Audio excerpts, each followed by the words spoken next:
네, 시청자 여러분 안녕하십니까. 출발 마케돈 예민수입니다. 화요일입니다. 주말에 있었던 미중 무역 전쟁 이른바 휴전에 따라서 어제 시장이 어떻게 반응할지가 대단히 궁금했었는데요. 예, 증시는 상승으로 화답을 했죠. 우리 시장뿐만 아니라 중국 증시도 올랐고 전 세계 증시가 다 올랐습니다.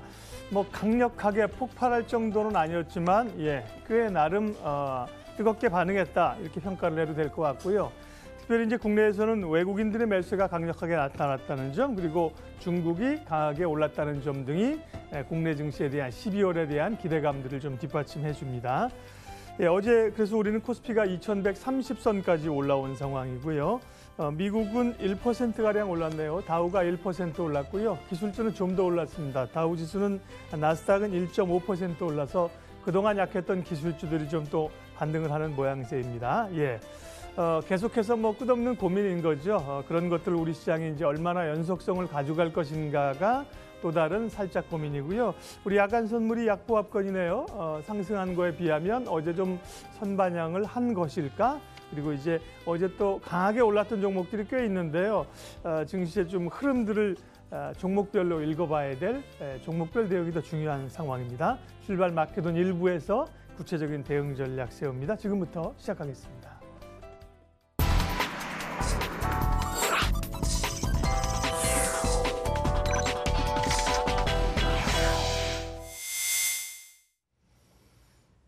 장영혁의 마켓 시그널 한국투자증권 이프렌즈예요. 장영혁 팀장님과 함께하겠습니다. 어서 오십시오. 네, 안녕하세요. 어제 못 뵈서요. 이제 주말 사이 뉴스를 어제 어떻게 녹여낼까? 어제 이제 짱을 본 상황이기 때문에 어떻게 평가하세요? 네, 일단 좀 짧게 말씀드리면은 이렇게 요약할 수 있을 것 같아요. 뭐 갈등에서 뭐 협상으로 내지는 뭐 시간을 벌었다. 요 정도로 설명을 좀 할 수 있을 것 같습니다. 지난주 목요일 거래서부터 좀 복기를 해보면 우리가 갭 상승을 출발을 해서 22P짜리 음봉을 제 기억으로는 22P였던 걸로 기억을 하는데 음봉을 크게 반영을 했어요.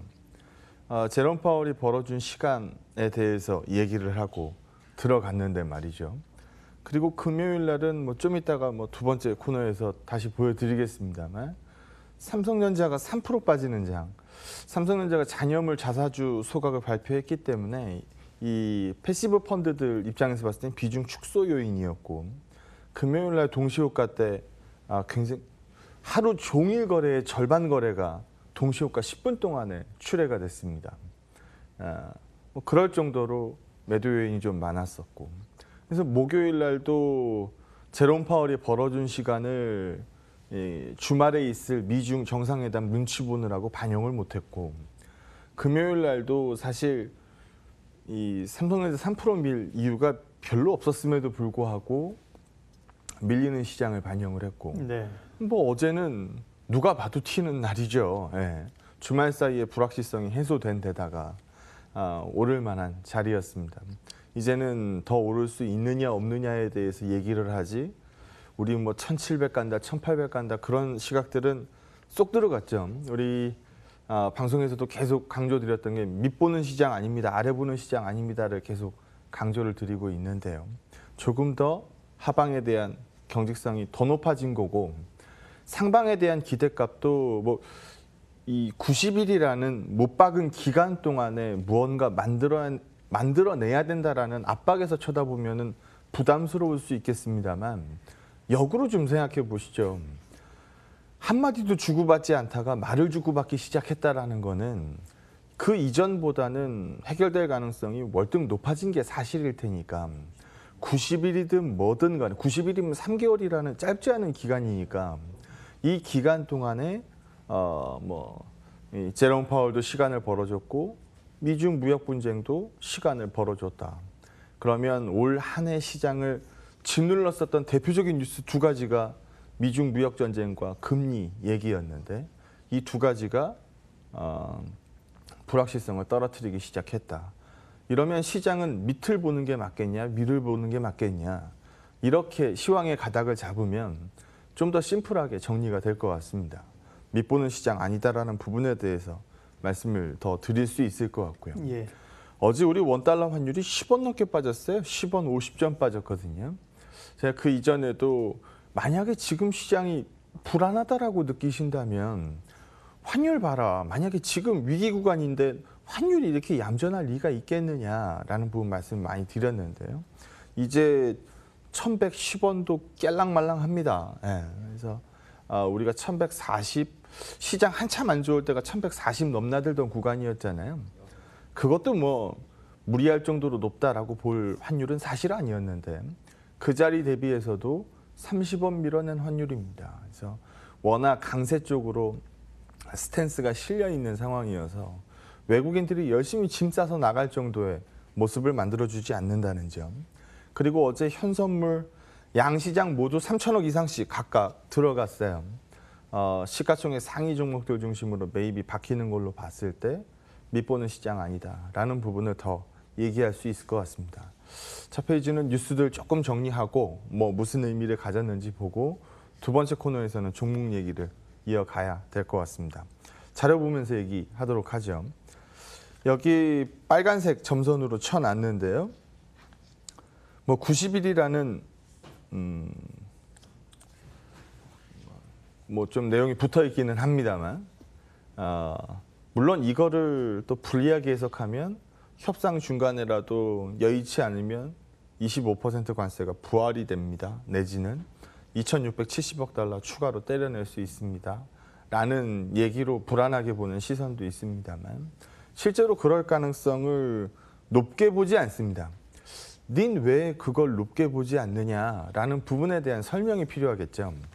일단 여기까지는 다 알고 계신 내용이니까 왜 그렇게 보지 않는지에 대한 얘기를 이어가도록 하겠습니다.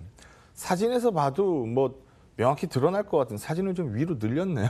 네, 길쭉해졌어요. 네. 호쭉해졌네요. 살들이 쪽 빠졌는데. 좋아하겠네요. 네. 내용을 좀 들어가서 보면 중국이 수입하는 미국 최대 수입 품목은 사실 대두였어요. 중단시켰죠. 관세를 25%를 매겼거든요. 나팔분 국가가 있습니다. 어디였을까요? 브라질입니다. 미국산 대두 수입이 막히면 중국에서 사료 만들어야 되는데 못 만들잖아요. 다른 쪽에서 끌고 들어와야 되거든요. 브라질이 많이 집어넣습니다. 미국 입장에서는 가장 큰 수출 품목을 중단돼 있었던 상황이나 마찬가지죠. 시진핑 주석이 이 회담장에서 뭐 미리 준비돼 있던 내용도 아니라고 하던데 제가 보기에는 미리 다 사전에 짜여진 스케줄 아니었을까 싶어요. 먼저 얘기를 꺼낸 겁니다. 우리가 니네 대두 다시 즉시 수입 시작하겠다. 뭐 관세도 떨궈주겠죠. 그 얘기를 듣고 난 트럼프가 기분이 좋았을 거고 그 이후 얘기돼서부터 굉장히 좀 우호적으로 지나갔었던 것으로 보여집니다. 대두 사줄게.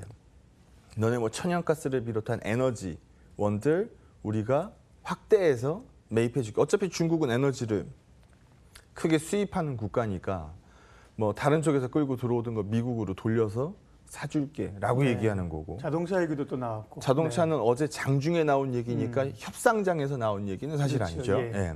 협상장에서 나온 얘기만 좀 정리를 예. 해드리면 지금 퀄컴이 NXP 인수하는 거 딱 한 군데가 승인 안 하고 있었어요. 중국이었거든요. 그것도 우리가 승인할게. 펜타닐 이것도 미국에서는 이게 마약성 진통제인데 꽤 문제가 심각하다라 그래요.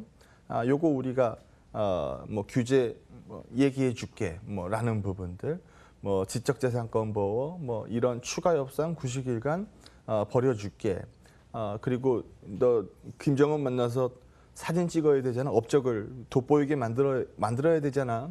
우리가 옆에서 많이 도와줄게.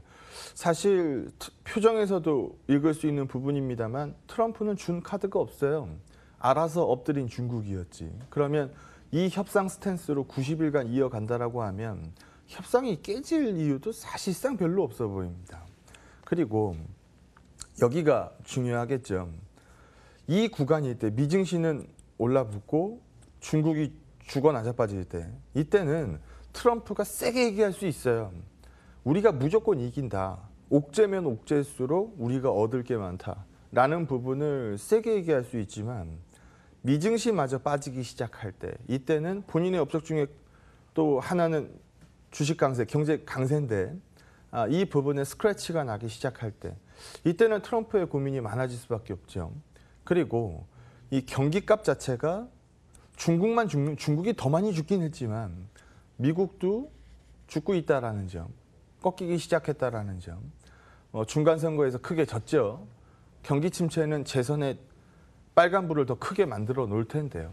이런 부분들이 본인한테 유리하지 않다라는 점, 이걸 인지한 것 자체가 협상의 가능성이 높아진 이유, 90일간의 협상에서 시장이 우려하는 최악의 결과를 뽑지 않을 걸로 보는 이유, 이렇게 보면 될 것 같습니다. 그래서 뒤돌아보니까 저번에도 이 표는 보여드렸어요. 우리가 중국은 그렇다 치고 우리가 그리스나 터키 레벨으로 빠질 정도로 엉망이냐? 그건 아니올시다다. 근데 이렇게 빠진 거는 중국과의 상관계수가 너무 과도하게 유지됐기 때문인데, 이 중국과의 상관계수 더 면밀히 들어가서 보면 우리가 중국의 수출 비중이 25% 넘으니까 사실 중국의 이 수출이 좀 어려워지면 우리가 내다 팔 수 있는 중간재, 소재 이런 것들 당연히 줄겠죠. 영향을 안 받을 수는 없어요. 당연히 영향 많이 받고 상관계수 높게 유지되는 게 맞습니다. 근데 그걸 내부로 들어가서 보니까 대한민국 수출의 상당 부분은 반도체인데, 그 반도체 내에서 중국으로의 수출 비중이 70% 정도 나옵니다. 그러면 뒤집어서 얘기하면 이거겠죠. 반도체로 시장을 읽었을 때는 중국의 상관계수가 굉장히 높게 유지되는 게 어쩔 수 없는 그림입니다. 하지만 어제 시장에서도 보셨겠습니다만 어제 하이닉스가 많이 오르는가요? 여타 종목들이 많이 오르는, 어제 하이닉스가 많이 올랐나요? 아니면 어제 시클리컬이 많이 올랐나요? 경기 관련주 다 시클리컬들이 훨씬 많이 올랐죠. 그래서 반도체 집중이 떨어지고 있는 시장이기 때문에 종목들의 확산에 있어서는 더 긍정적 그림을 그릴 시장이다. 중국과의 상관계수가 다소 좀 떨어질 수 있는 시점에 들어와 있다라고 보면 될 것 같습니다. 그래서 긍정적으로 보는 시장 확산, 시장 좀 돌 것 같아요라는 의견서부터 종목을 열심히 불러드리고 있으니까요. 그래서 그런 시장 분위기의 연장으로 보시는 게 맞을 것 같습니다. 그래서 이번 주 관심 모아지는 또 한 번의 이 포인트는 12월 5일입니다. 이날 수요일장이죠? 네, 수요일장입니다. 하나 참고로 말씀드리면 이날 미증시는 휴장합니다. 네. 국가 애도의 날로 지정이 됐죠. 그래서 전에 대통령 다 이 서거 타계하셨을 때마다 다 휴장이었어요. 이번에도 조시빌 이 타계에 대해서 국가 애도의 날로 지정돼서 미증시는 열리지 않습니다. 하지만 의회는 돌아가요. 의회에 이 제롬 파월 연준 의장이 나가서 증언을 합니다. 10월 3일이었나요? 시장의 금리가 중립금리에서 멀리 떨어져 있다라는 코멘트로 시장 충격을 크게 안겼고, 지난 발언에서 지금의 현 금리는 중립금리 바로 발 아래에 있다라는 이 코멘트까지 아주 이 손바닥을 휙 뒤집어 놓은 이 제롬 파월인데요. 이 코멘트를 좀 더 구체적으로 설명하는지 여부, 이게 이번 주에도 중요한 포인트로 좀 올라올 것 같습니다. 하지만 여기서 또 하나 중요한 거, 제롬 파월이 이번에 12월 5일에 나와가지고 다시 얘기를 뒤집을 가능성 거의 없잖아요. 그러면 거의 미친 거죠. 예. 네. 이렇게 놨다가 뒤집어 놨다가 다시 뒤집어 버리면 이거를 짧은 기간 동안에 이렇게 움직이면 사실 중앙은행의 신뢰도가 흔들릴 거기 때문에 아마 조금 더 구체적인 설명을 할 걸로 보여집니다. 이렇게 되면 시장에서는 마이너스 점수가 아닌 플러스 점수를 받을 걸로 보기 때문에 시장 아래 볼 이유 없다. 어제 상승폭이 작지 않았기 때문에 오늘 좀 어제 우리가 미리 끌어다 쓴 거고, 오늘 좀 우리가 다소 쉰다 하더라도 쉬는 폭 크지 않을 거고, 우리가 돌려세운 각 이어갈 수 있는 여지가 충분히 존재한다라고 시황 말씀드리도록 하겠습니다. 네, 아래를 보지 않고 위쪽으로 제한은 있습니다만 좀 열어놓은 상황이기 때문에 시황과는 다시 한번 주말 사이 이벤트를 확인했고요. 종목별 얘기가 이제 좀 더 흥미로워지는 구간인데, 어제 보면 방어주 섹터는 쉬었고 말씀하신 경기주 단에서 삼성, SDI, 2차전지라든지 롯데케미칼 이런 종목들이 아주 평상시보다 물론 바이오 일부 바이오도 그랬지만 상승폭이 대단히 크게 나타나면서 못 올랐던 종목에 좀 폭발적인 매수가 들어왔는데요. 종목 이야기 좀 하겠습니다. 삼성전자 여기서부터 네. 해야 될 것 같아요. 이게 제가 어제 개인적 사정으로 방송을 못해서 네. 어제 방송이 있었으면은 제가 어제 아침에 이 그림서부터 아마 출발을 했을 겁니다. 그것서부터 먼저 보고 가도록 하죠. 금요일 날 시장의 삼성전자 시세입니다.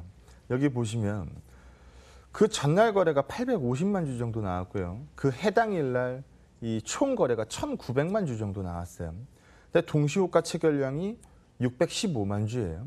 그러면은 여기서 615만 주 빼면은 한 1,200만 주 정도 나오겠죠. 네. 네, 1,300만 주 정도 이렇게 나오겠죠.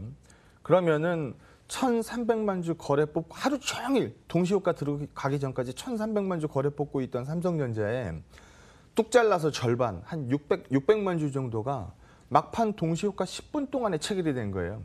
그럼 이거는 뭐 조정이 있나? 이렇게 생각할 법하죠. 예. 그래서 이 그림에서도 보는 것처럼 그날 해당 일의 수급이니까 외국인이고 기관이고 할 거 없이 올매도였고 공매도 하루 총 거래의 4%가 공매도로 꽂혔었던 삼성전자 지난 금요일의 모습입니다. 그럼 이유를 찾아봐야 되겠죠. 우리가 기다리고 기다리던 삼성전자 자사주 이 잔여물 소각이죠. 본주로 따지면은 총 주수의 7% 정도 되는데요. 제가 하나 여쭤보겠습니다. 시가총액에 자사주가 녹아 있을까요, 없을까요? 시총이에요? 네, 녹아 있죠. 네, 시총에는 네. 당연히 자사주가 녹아 있죠. 그러면 자사주를 허공으로 태웠어요. 소각이니까 허공으로 태웠어요. 그러면 시총이 떨어질까요? 아니면 그대로 있을까요? 글쎄, 이론적으로는 줄여야 되는데. 당연히 네. 떨어지겠죠. 그러면 K200 내의 시총 비중으로 이 순서를 비중을 잡아놨는데 여기에서 그 작지도 않은 비중이죠. 총주의 7%니까 네. 이거를 허공으로 태워버렸으면은 K200 내에서 차지하는 비중을 떨궈내야 되는 겁니다. 이게 계산해 보면 K200 추정 비율에서 1.4% 떨어집니다. 1.4% 떨어지는 비중만큼 이게 다는 아닌데 돈으로 따지면 한 7천억 정도 되거든요. 요 추정 이 자금이 50조 정도 나오니까 요 곱하기 이 금액 때리면은 한 7천억 정도 나온다라고 합니다.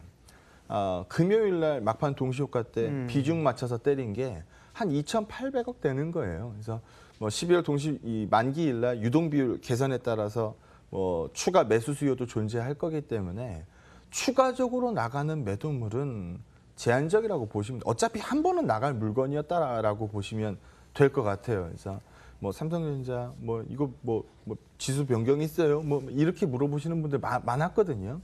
그게 아니고 소각에 따른 비율 감소고 추정 자금의 포션 감소기 때문에 그 부분이 금요일 날 쏟아졌다라고 보시면 될 것 같습니다. 여기에 대해서 오해하지 않고 또 어제 삼성전자 이상으로 돌려줬으니까 이 부분은 사실 삼성전자가 밑방향 잡으면 지수가 아무리 다른 종목들이 아무리 열심히 뛰어도 지수가 뛰질 못하거든요. 시가총액 넘버 원이 서 있어 버리면. 근데 금요일 날 잘못 보신 분들이 계시다라고 하면 이건 오해입니다라는 부분을 먼저 설명을 드리고요.